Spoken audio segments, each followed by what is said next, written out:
வணக்கம். முதலமைச்சர் மு.க.ஸ்டாலின் அவர்களின் முன்னிலையில் முன்னாள் முதலமைச்சர் ஓ பன்னீர்செல்வம் அவர்கள் இன்று திமுகவில் இணைந்திருக்கிறார். மூன்று முறை தமிழகத்தின் முதலமைச்சராக இருந்தவர். ஜெயலலிதாவிற்கு அடுத்த இடமான 2வது இடத்தில் அதிமுகவில் அங்கம் வகித்தவர்.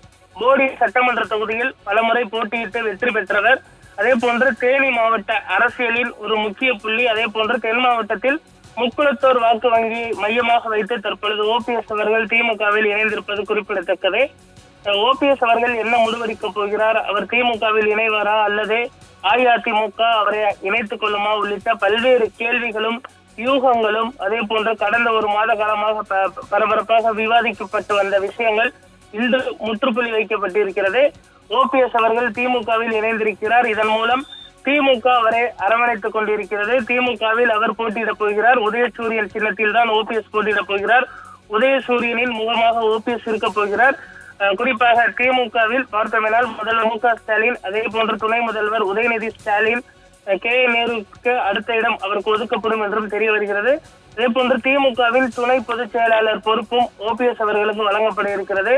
கடந்த 2017ஆம் ஆண்டு பிப்ரவரி மாதம் அவர் தர்ம யுத்தத்தை தொடங்கியது குறிப்பிடத்தக்கது. அதற்கு பின்பு தமிழக அரசியலும் அதே போன்ற அஇஅதிமுகவிலும் பல்வேறு குளறுபடிகள் அதே போன்ற பல்வேறு விதமான விவாதங்களும் எழுந்தது. அதே போல அஇஅதிமுகவை பொறுத்தவரை இபிஎஸ் ஓபிஎஸ் இடையான அந்த மோதல் உச்சத்தை எட்டியதும் குறிப்பிடத்தக்கது.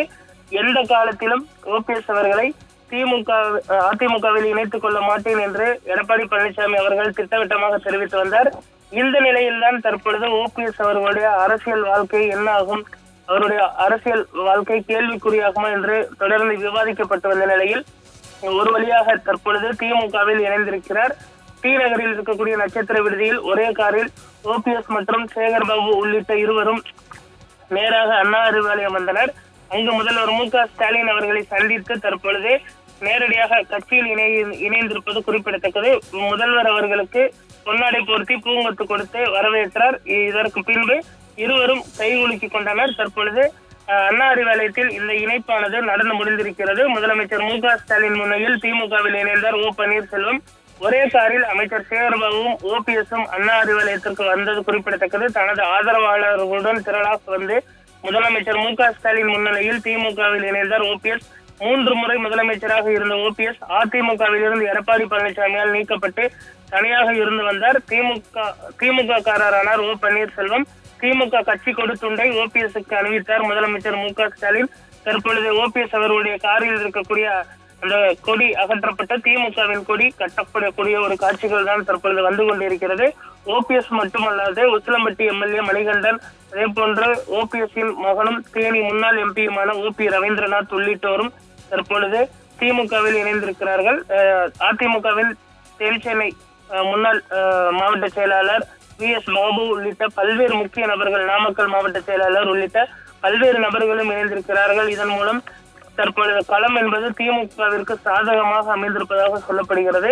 வரக்கூடிய தேர்தலில் திமுக ஒவ்வொரு வாக்குகளும் முக்கியத்துவம் வாய்ந்ததாக பார்க்கப்படுகிறது. ஒரு ஓட்டுகளை கூட வீணாக்கி விடக்கூடாது. ஒவ்வொரு ஓட்டும் முக்கியம் என்பதில் முதல்வர் மு.க.ஸ்டாலின் அவர்கள் உறுதியாக இருக்கிறதாக சொல்லப்படுகிறது. அதன் ஒரு பகுதியாகத்தான் தற்பொழுது ஓபிஎஸ் அவர்களை கட்சியில் இணைக்கக்கூடிய அந்த நிகழ்வு என்பது நடந்திருக்கிறது. அமைச்சரவையிலும் ஓபிஎஸ் அவர்களுக்கு ஒரு முக்கிய பொறுப்பு அளிக்கப்படும் என்றும் தெரிய வருகிறது. குறிப்பாக நகராட்சி நிர்வாகம், கூட்டுறவுத்துறை, உணவுத்துறை உள்ளிட்ட பொறுப்புகளும் வரக்கூடிய தேர்தலுக்கு பின்பு வெற்றி பெற்றால் அளிக்கப்படுவதற்கான அந்த வாய்ப்புகள் இருக்கிறது. ஓபிஎஸ்ஐ பொறுத்தவரை வரக்கூடிய தேர்தலில் போடி தொகுதியில் போட்டியிடுகிறாரா அல்லது ராமநாதபுரம் மாவட்டம் திருவாரூர் தொகுதியில் போட்டியிடுகிறாரா என்ற ஒரு கேள்வியும் எழுந்திருக்கிறது. ஓபிஎஸ் அவர்கள் தற்பொழுது திமுகவில் இணைந்திருப்பதே பார்த்தோமேனால் அதிமுகவின் தொண்டர்களுக்கும் அதே போன்ற அதிமுகவின் நிர்வாகிகளுக்கும் கடும் அதிர்ச்சியை ஏற்படுத்தி இருக்கிறது. என்று சொன்னால் அதிமுகவில் ஒரு நீண்ட காலமாக பயணித்து வந்த ஒரு அதிமுக காரர் தற்பொழுது திமுக காரராக இருக்கிறார். இது எப்படி சாத்தியம் என்ற பல்வேறு கேள்விகளும் எழுப்பப்பட்டு வருகிறது. அம்மாவின் தொண்டர், அதே போன்று எம்ஜிஆர் அவர்களின் முரட்டு பக்தர் என்று அழைத்துக் கொள்ளக்கூடிய ஓபிஎஸ் அவர்கள் தற்பொழுது திமுகவில் அதிகாரப்பூர்வமாக தன்னை இணைத்துக் கொண்டிருக்கிறார். அதே போன்று சட்டப்பேரவையிலுமே கூட உசிலம்பட்டி எம்எல்ஏ மணிகண்டன் அவர்கள் முதல்வர் மு.க.ஸ்டாலின் அவர்களை வாழ்த்து பேசியிருந்தது குறிப்பிடத்தக்கது.